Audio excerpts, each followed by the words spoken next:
Hello बच्चों, तो चलिए स्टार्ट करते हैं हम लोग। तो आज हम लोग पढ़ेंगे चेन रूल। ओके, जैसा कि आप लोगों को पता है कि इससे पहले दो वीडियो डेरिवेशन के, डिफरेंशिएशन के मैं पहले ही अपलोड कर चुका हूँ, है ना। आई होप सो आप लोगों ने वो वीडियो देख ली हो। नहीं भी देखे तो उसकी लिंक आपको नीचे डिस्क्रिप्शन में मिल जाएगी, आप लोग वहाँ से जाके उसे देख सकते हैं, है ना। तो आज हम लोगों को पढ़ना है चेन रूल। तो चेन रूल बेसिकली होता क्या है कि जैसे आपको पता है y is equals to sine x का डिफ्रेंशिएशन होता है कितना, कॉस एक्स। कॉस एक्स होता है y is equals to sine x का डिफ्रेंशिएशन, है ना।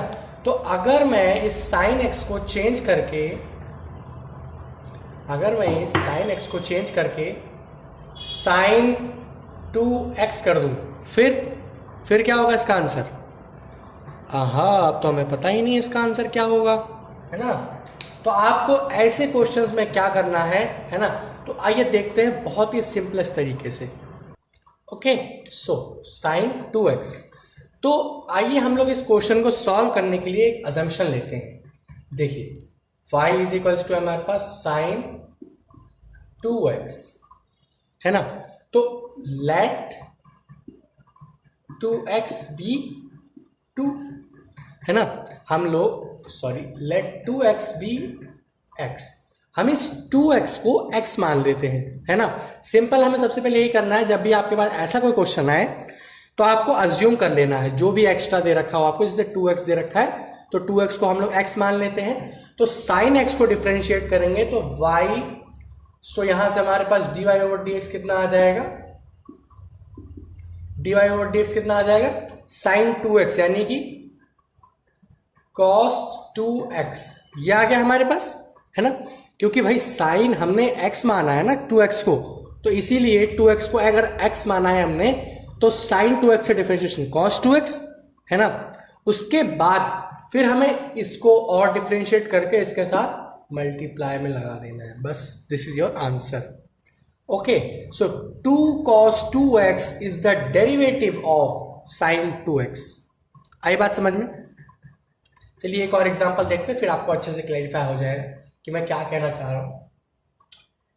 1 अपॉन, या फिर ये एग्जांपल लेते हैं, 1 upon under root x square plus x plus 1।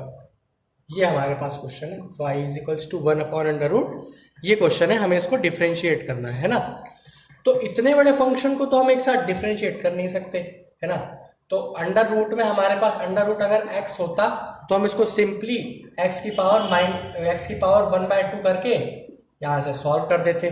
लेकिन अब तो हमारे पास इतनी बड़ी वैल्यू है, तो हम इसको कैसे सॉल्व करेंगे, तो आइए देखते हैं।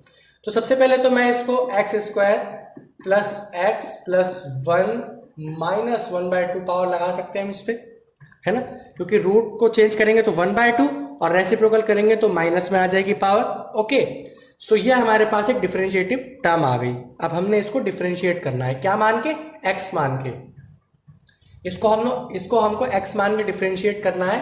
तो कैसे करेंगे, y इज इक्वल, सबसे पहले हम लोग इसको डिफरेंशिएट करेंगे x मान के, ठीक है। तो x को डिफरेंशिएट करेंगे तो हमारे पास यही टर्म सिंपली आ जाएगी, हमें इसमें कोई चेंज नहीं करना है। ओके, जैसा कि आपको पता है कि x की पावर n होती है, उसका डिफरेंशिएशन क्या होता है, ये पावर इधर आ जाती है और एक पावर कम हो जाती है, तो ये पावर इसके आगे आ जाएगी, यानी कि 1/2 माइनस का x square plus x plus 1, क्योंकि भाई ये तो पूरा x है ना हमारे लिए, तो इसलिए ये, और माइनस 1/2 और माइनस 1 माइनस 3/2 आ जाएगा यहां से हमारे पास। ओके, सो माइनस 3/2, तो ये हमारे पास यहां से आ जाएगा। और फिर हमने इस वाले टर्म को फिर से डिफरेंशिएट कर देना है। फॉर एग्जांपल मल्टीप्लाई करेंगे, एक्स स्क्वायर का कोफिशिएंट कितना होता है, 2x प्लस 1 प्लस 0।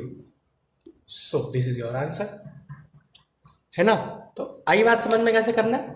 जब कभी भी आपको कोई ऐसी बड़ी टर्म दे रखी हो तो उसको ऐसे टर्म में आपको कंक्लूड कर देना है जो हमारे पास डिफरेंशिएशन का फॉर्मूला हो, ठीक है। उसके बाद आपको उसको अज्यूम कर लेना है। ओके, अज्यूम करने के बाद आपको उसी की फॉर्म में उसको डिफरेंशिएट कर देना है। जैसे अंडर रूट एक्स को हमने डिफरेंशिएट किया, एक्स की पावर प्लस 1/2 है ना। तो ये 1/2 आगे आ जाएगा x, तो 1/2 -1। ओके, तो यहां से हमारे पास 1/2 x माइनस 1/2 आंसर आ जाएगा। ओके, तो इस तरीके से आपने सबसे पहले x को डिफरेंशिएट किया, तो ये टोटल टर्म हमारे लिए x है, x को हमने डिफरेंशिएट किया, ये आ गया। फिर जिसको हमने x अज्यूम किया है उसको फिर आपको यहां से डिफरेंशिएट कर देना है, तो आपका आंसर आ जाएगा। ओके, तो आइए एक छोटा सा एग्जांपल और ले लेते हैं जो आपको एकदम क्लैरिफाई कर देगा कि मैं क्या कहना चाह रहा हूं। अगर अभी भी आपके बात समझ में नहीं आई है, फील लेना चाहते हो, तो आइए एक लास्ट क्वेश्चन और लेते हैं हम लोग।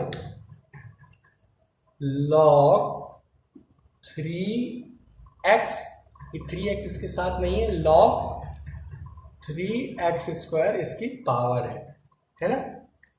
तो आइए देखते हैं इसको हम लोग कैसे सॉल्व करेंगे। देखिए, सबसे पहले तो आप लोग एक बात समझिए कि log जो है, अगर ये log x होता तो यहां से तो हमारे पास 1/x आ जाना चाहिए था, है ना। तो ये log x ही हम लोग इसको मान लेते हैं, अगर आपको कोई प्रॉब्लम नहीं है तो, है ना। तो ये पूरी टर्म हमारे लिए log x हो गई। y = log 3x² हमें दे रखा है, तो 3x² let 3x² be x। तो log x का डिफरेंशिएशन कितना होता है? log x का डिफरेंशिएशन होता है 1/x। तो x कितना है हमारे पास? 3x²।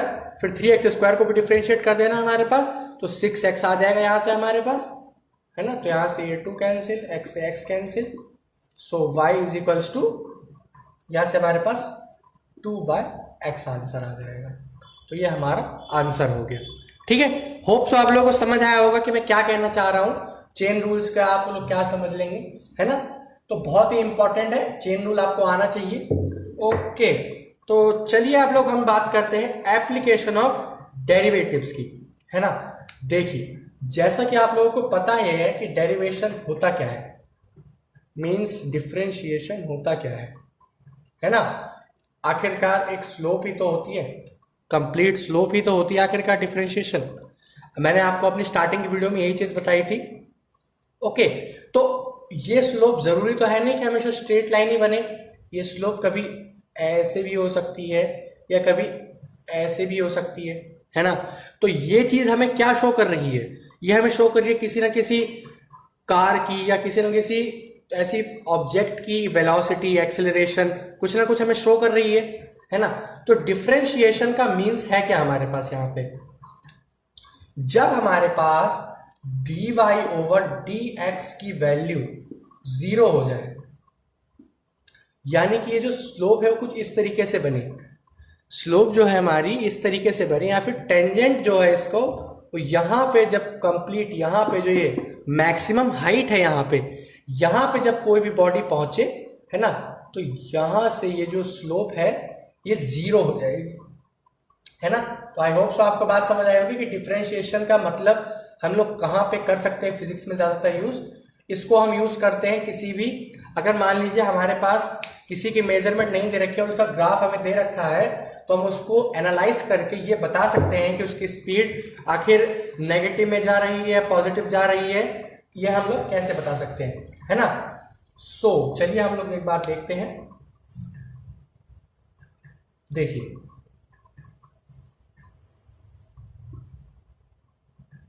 ठीक है, एक स्लोप हमारी ये जा रही है, एक स्लोप हमारी ये जा रही है ना। सो इस वाली को हम लोग नाम दे देते हैं, इस वाली को AB और this one will named by A'/B', है ना। तो आप लोग जैसा कि देख सकते हैं यहां पे इस पॉइंट पे जो dy/dx है ये 0 होगा, और इस पॉइंट पे भी dy/dx हमारा 0 होगा, है ना। जब हमारी स्लोप बिल्कुल कांस्टेंट हो जाए तो हमारा dy/dx हमेशा 0 आएगा। ओके, तो जब ये यहां पे रहेगा तो ये हमेशा मिनिमम रहेगा, ये हमेशा यहाँ पे मिनिमम रहेगा, और इस जगह पे ये हमेशा मैक्सिमम रहेगा, है ना।